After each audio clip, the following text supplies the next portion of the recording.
Hi, I'm Bob Levy. I'm the Director of Legislative and Political Affairs for the National Association of Postal Supervisors.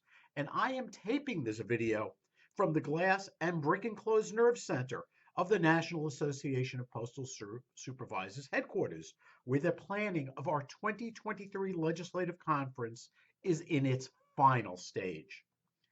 Our national resident officers, including the presiding officer of the 2023 Legislative Training Seminar, Executive Vice President Chuck Mullador, look forward to welcoming many of you on Sunday, March 26th.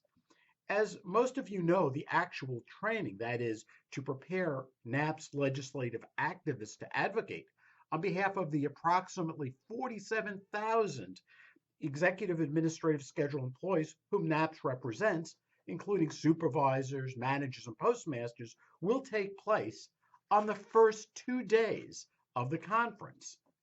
The balance of the conference is conducted on Capitol Hill, where the approximately 500 NAPS legislative training seminar delegates will be promoting this year's legislative agenda to members of the House and the Senate, as well as their respective staff members. The purpose of this short video is to enable LTS attendees to be better prepared and to let those EAS level employees unable to attend the NAPS event to better understand what their colleagues are doing on their behalf. Let me just interject that by not attending the LTS for any reason does not mean you cannot or should not advocate back home for NAPS's legislative priorities that will benefit all EAS level postal employees. You should advocate, whether it be in Washington or back home in your state and congressional district. You should consult periodically with the NAPS websites, including the Legislative Training Seminar page, to get the most up-to-date information about LTS scheduling, legislative issues, and other issues and material relevant to the legislative training seminar.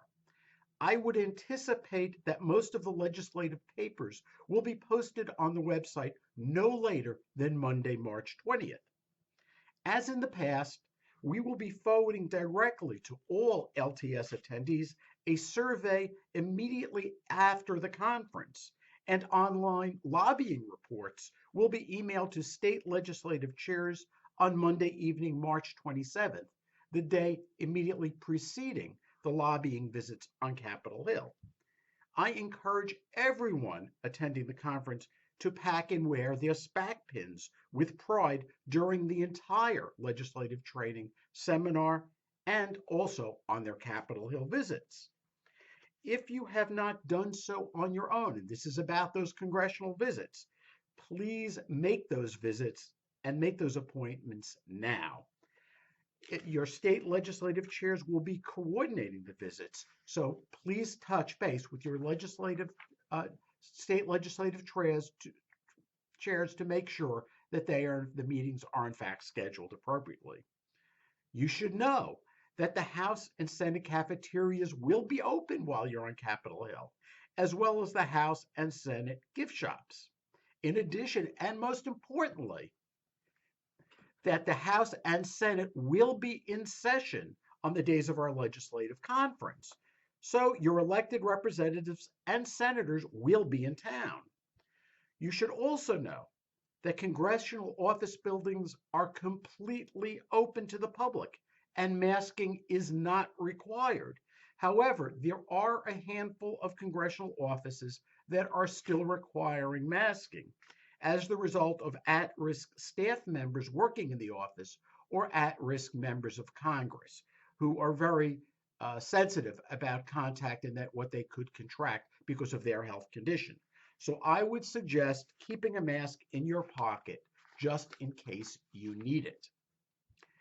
Outside of the hotel and outside of the Capitol, I am pleased to advise you that cherry blossoms along the Potomac riverfront will be in full bloom during the conference, but that does not provide an excuse for playing hooky.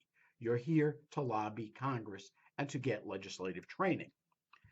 While at the conference, legislative training seminar attendees should dress for the occasions. Generally, on Sunday, the first day of LTS, it will be a family affair.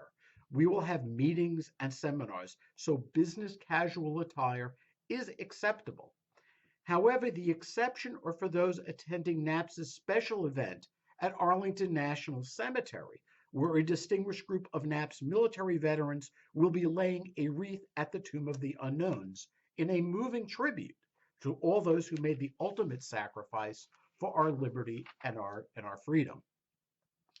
On day 2 of the conference, that is a day of legislative training and playing a host to distinguished guests. So I would suggest that normal business attire is appropriate. We will be hosting key members of Congress and the Postmaster General. In addition, I will have the privilege of giving those in attendance the legislative and political outlook for the year. At this point, I want to identify 4 major legislative initiatives on which NAPS will focus this year.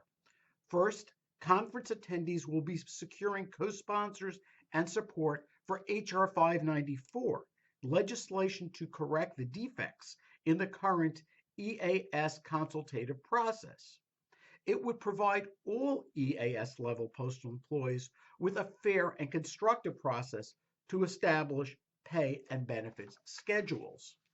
Second, conference attendees will be securing sponsors and support for H.R. 595, legislation to provide due process rights to about 5,000 EAS managerial employees who work at postal headquarters. They are presently denied the right to appeal adverse decisions to the Merit Systems Protection Board. This legislation would provide that right.